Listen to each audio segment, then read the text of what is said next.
What's going on, everybody? Welcome to round 2 of the Riley's Retro 2011 showcase. We have Cole on the top playing Yanmega, Kingdra. This is kind of a spread-oriented version of the deck. This was actually the list that was piloted by Dylan Lefevre to get top 4 at US Nationals in 2011. I do actually know Dylan, and he told me to change his 1-1 Blissey Prime into a 1-0-1 Magnezone Prime. So it is that list that he got top 4 with at Nationals with that one change. And on the bottom, we have Austin playing BearHug, the Ursaring Prime Vileplume kind of toolbox deck that was piloted by Xander Perot to win US Nationals in Juniors in 2011. So this is a pretty good showdown of 2 decks that actually did well at major events in 2011, which is super cool to see. And also, as far as I know, this was Cole's first time playing 2011 during this event, which is also nice to see new fresh faces to the scene. And Cole actually does pretty well in this event, as you'll see it later. Getting into the match, though, we do have Cole going first, getting that turn 1 Pokemon Collector, which is exactly what you want to see. And going into that turn 1 Eek with the Cleffa, just trying to get some things established. Getting that Horsea down is really important. As I mentioned, this is kind of a spread variant of like a Yanmega Kingdra deck, so you want to make sure you can get as many Kingdras as you can into play. And especially in this matchup against Austin's deck, which does play the trainer locking Vileplume with the Allergy Flower Pokebody, which will turn off trainers, which at this point in the format was just referencing items as they are known today. So supporters and stadiums could still be played, but it would be item lock, or again, if we're going by the era terminology, it would be trainers. And Austin also starting off with the ideal Pokemon Collector turn 1, getting their board established. We do see that Sunkern coming down, which is going to be pretty important to the consistency for this BearHug deck. It does evolve into a Sunflora, which is able to search out grass Pokemon from the deck with its Sunshine Grace Pokepower. And also getting down the Teddiursa, which will evolve into one of the deck's main attackers in that Ursaring Prime. Both decks do prominently feature the Yanmega Prime as well, which will be pretty much the main attack used for most of this game. Which is pretty much the format as a whole. And we saw Cole using a Copycat there. I think only drew 4 cards. That means Austin's hand only had 4 cards in it, which is not something that Cole really wanted to see, getting only 4 cards off that Copycat, but does at least get some pretty good value out of it so far with a Pokemon Communication to get another Seadra down and getting that Yanmega Prime into another Eek. This is really important to get these stage 1s in play for Cole, since again that Vileplume, when it does come down, will turn off trainers, which would mainly turn off that rare candy, which is the main way of getting the Kingdras into play for Cole. This deck does play, I believe, a 4-2-4 line of Kingdra, so getting both Seadras down, very, very important in the matchup. And we see a Pokemon Communication from Austin getting that Sunflora, using the Sunshine Grace, as I mentioned earlier, getting a grass Pokemon from the deck. So this is really important, and actually you see pretty good sequencing here from Austin, using the Pokemon Communication to get the Sunflora, which then can turn into any grass Pokemon in Austin's deck. And it looks like grabbed that Gloom into a Professor Oak's New Theory. And really just looking for some energy, I guess, at this point, looking for more Pokemon to evolve up. Really just trying to get set up. If you're Austin, this is kind of a more or less a lock deck at a certain point. With that Vileplume, you kind of limit your opponent's options and then kind of whittle away at their board, especially in this early game. And here's a really heads up play from Austin, using that linear attack to put 4 damage counters onto Cole's Yanmega. Yanmega Prime does have 110 HP, and a linear attack plus a Sonic Boom from that Yanmega Prime is perfect math to take out the opposing Yanmega Prime. So really heads up play there, kind of knowing the matchup, although I think Austin was also quite new to the format as well. So love to see that kind of heads up play from players, especially ones who are new to the format. And there is the retreat into Cole's Yanmega. So really the Yanmega on Yanmega crime here. Like I said, that is kind of just how the format goes. But we do see the Sonic Boom from Cole's Yanmega hitting the other of Austin's for 70. And we see the DCE get attached to that Teddiursa. The Ursaring does attack for all colorless energy. Its attack costs at least 3 or 4 energy. So getting that DCE down is good to get that started to charge up on the bench. And here comes the Vileplume. The trainers are now locked for both players. That is worth mentioning. It does turn off trainers for both players. And that's also where that Sunflora really comes in clutch for Austin's deck, because you can use it to match hand sizes with the Yanmega if you want to search out a grass Pokemon from the deck. It does just play tons of grass Pokemon in the deck. And that's one way that you can kind of fill up and manipulate your hand under your own trainer lock. And also it just keeps the consistency going with fishing out your grass Pokemon. And we saw Austin did take the knockout there with a Sonic Boom. And back onto Cole's turn. Does get a Kingdra, does have the Rainbow Energy, so that Spray Splash from Kingdra will be online to start slinging some damage counters onto Austin's board. And we do see a Juniper, so going to discard and draw 7. I don't know how many cards Austin has in hand that will obviously be relevant. I wish I had like a hand tracker or something that I could have figured out for these games, but we do see the retreat into the Kingdra, so probably not going to have the matching hand size for Cole, but we do see the Dragon Steam after a Spray Splash. The Dragon Steam will just do a flat 60 damage since there were no fire Pokemon in play for Austin. And it's a pretty efficient 1 energy attacker, that Kingdra, especially with the ability to kind of boost its own damage with the Spray Splashes. And Cole on the board with the first KO there. And here comes the Teddiursa and a Judge. So really looking for this Ursaring if you are Austin. It does have the 4 energy on it, so you could actually use Ursaring's big attack in that Megaton Lariat. And we will get to the Ursaring in a bit, especially if Austin's able to find it here off this Judge, but I don't see it right away. And Austin just kind of considering what they want to do here. Does have the Sunshine Gray, so you can consider establishing some more grass Pokemon in the hand. That Judge did obviously reset Austin's hand to 4. So just trying to get some more Pokemon in play. And we do see the Roserade coming down with the Energy Signal Pokepower. And it is able to inflict status conditions when you attach energy from your hand to it.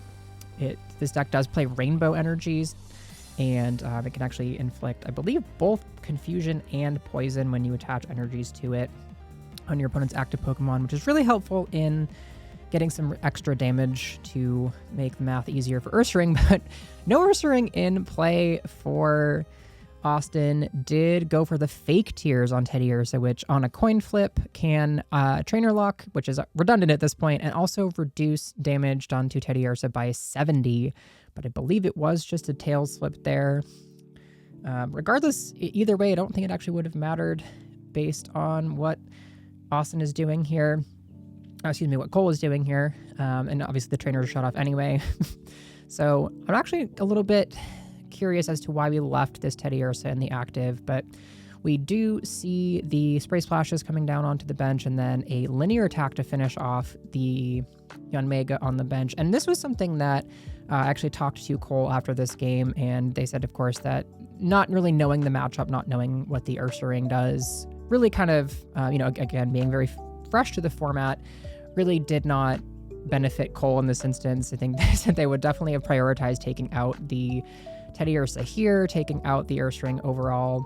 It does have the Berserk Pokebody, which we now see coming down.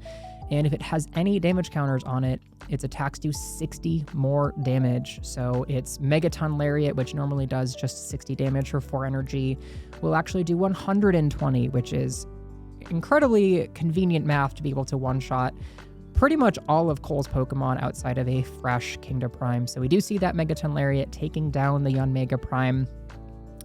And here comes the Cleffa for Cole. Still has a pretty decent board. I think would like to find some more Yanmegas to attack with.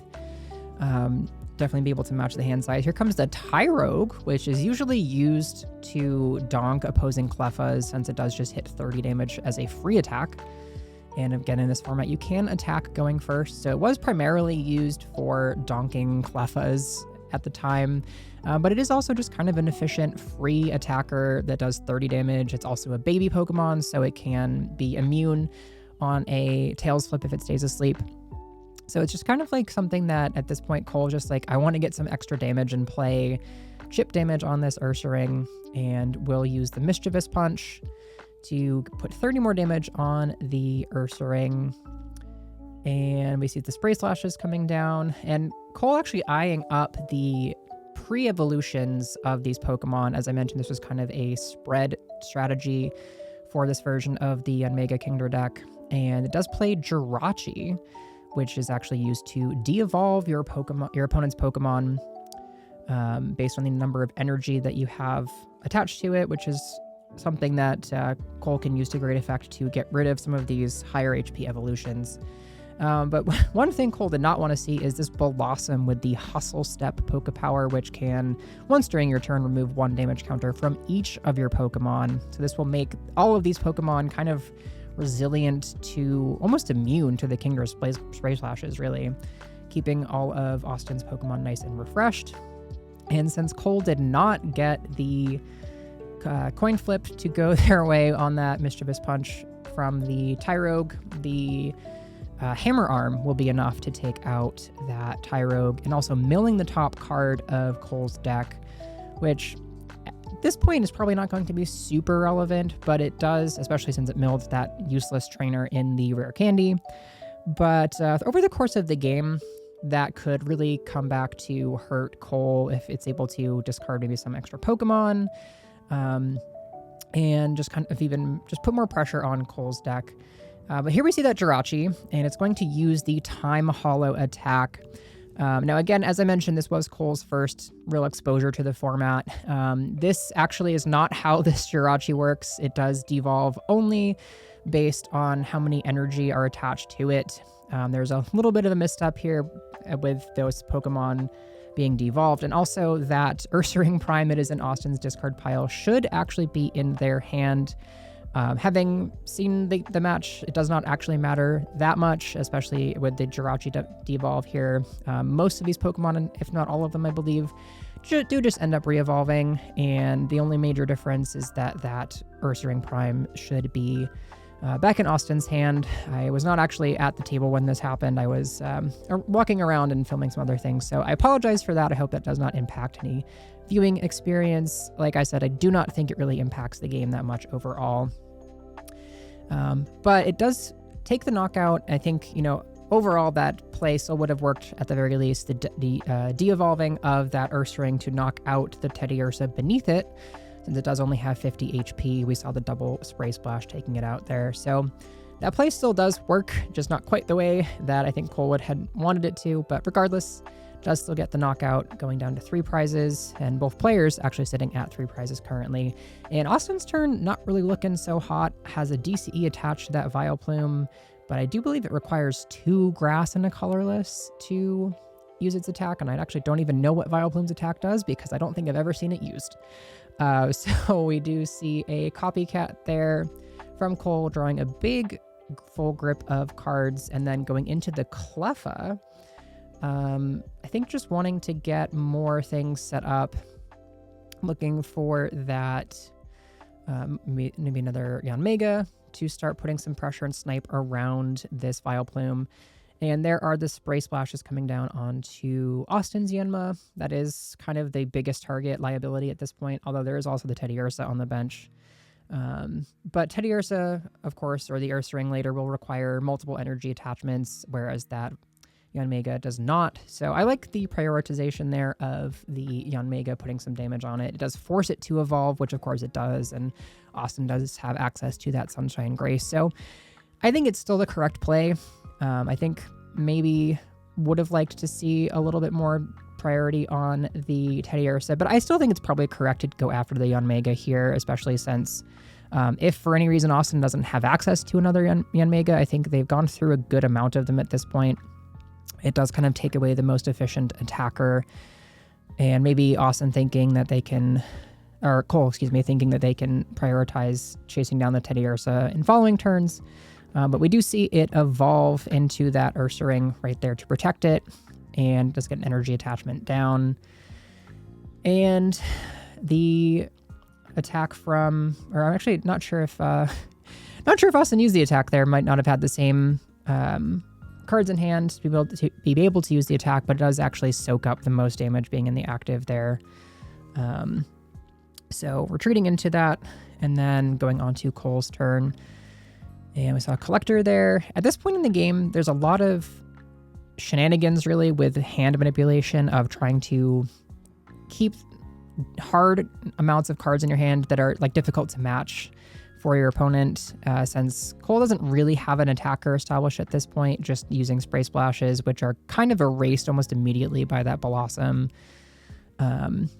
And no energy down to attack with that Dragon's Team. This deck does play the rainbow energies to attack with that, but not finding a Yanmega Prime to attack with that, and not really putting on a ton of pressure if you're Cole. So it's a little bit precarious of a position for Cole. But meanwhile, Austin is going to continue fishing out some of those grass Pokemon with that Sunshine Grace, looking for maybe another DCE to attach, or the Rainbow will do it to the Ursaring. I think he just really wanted to get some extra damage onto it. And we saw the Bellossom usage to heal there, which is actually kind of curious. And, you know, this is kind of one of the funny things about this deck is that you do actually end up healing your own Ursaring with the Bellossom, and of course that Berserk requires Ursaring to have damage counters on it. However, at a certain point you can kind of just manipulate the damage on it. You don't necessarily have to use Bellossom if you don't want to. And it looks like we were able to match hand sizes, and there's a big Juniper from Cole discarding looks like just a ton of trainers. There's a Judge in there as well, and needing to find this Yanmega, which they do, and get a replacement Yanma down and an energy. So this is a big turn for Cole. Getting a lot of things established. We see the double spray splash, which will put this Yanmega in range. And there's the Dragon's Team KO. And I like this as well from Cole, keeping around your Yanmega, which attacks very efficiently. Unfortunately, the math for this Ursaring lines up really well with the damage counter from the Rainbow Energy on that Kingdra, putting it in range of a Megaton Lariat. If Austin, this is a big caveat, if Austin is able to activate that Berserk with the with damage counters on that Ursaring. As of now, it's not doing quite enough damage. So we will see. There's the Rainbow though, and the Rainbow Energy does activate Berserk, but we don't have the fourth energy. So this will actually be a Hammer Arm since we cannot reach that Megaton Lariat yet. Does do 90 damage and mill the top card, which is a Rainbow Energy. So that's tough for Cole. Not having access to that energy. This deck only plays the 4 rainbows as ways to attack with the Kingdras. There's the Psychic Energy drawn, but that is primarily there for the Jirachi. And the rainbow, not losing the rainbow really hurts, especially retreating like this. Losing access to these precious energies at this point in the game is very, very critical for Cole, especially needing only 2 more prizes. And there we see the retreat and into a sacrificial Yanma. We see the double spray splash on the active and just a pass. So this is kind of everything going in Austin's favor at this point. This Ursaring is kind of a pretty sizable wall, and also being able to put out a lot of pressure with its attacks. Very efficient attacks at this point. And there's the Hustle Step to heal all of Austin's Pokemon into a Sunshine Grace, just kind of thinning the deck, maybe manipulating the hand size a little bit more just to make it more difficult for Cole to match hand size on the following turn with the Yanmega. And we will be seeing this turn end with a knockout and Austin going down to 1 prize remaining in this, what has been a very close game. I think Cole definitely wanted to prioritize some of these things differently in the early game. But able to get it down to 2 prizes here. And there's the Hammer Arm knockout, since that does KO that 50 HP Yanma. There is the Magnezone being milled, which does not matter whatsoever because it can only be rare candied into play. And here comes Cole's turn with that Yanmega. Can reach for a knockout on this Ursaring if you're able to match hand sizes. I do not know how many cards are in Austin's hand. Looks like we might actually get that information. But Cole really needs the knockout here. And looking over the options, feels like Cole doesn't have the options and extends the hand, not going to get the KO there. And Austin will take it with BearHug and move on to 2-0.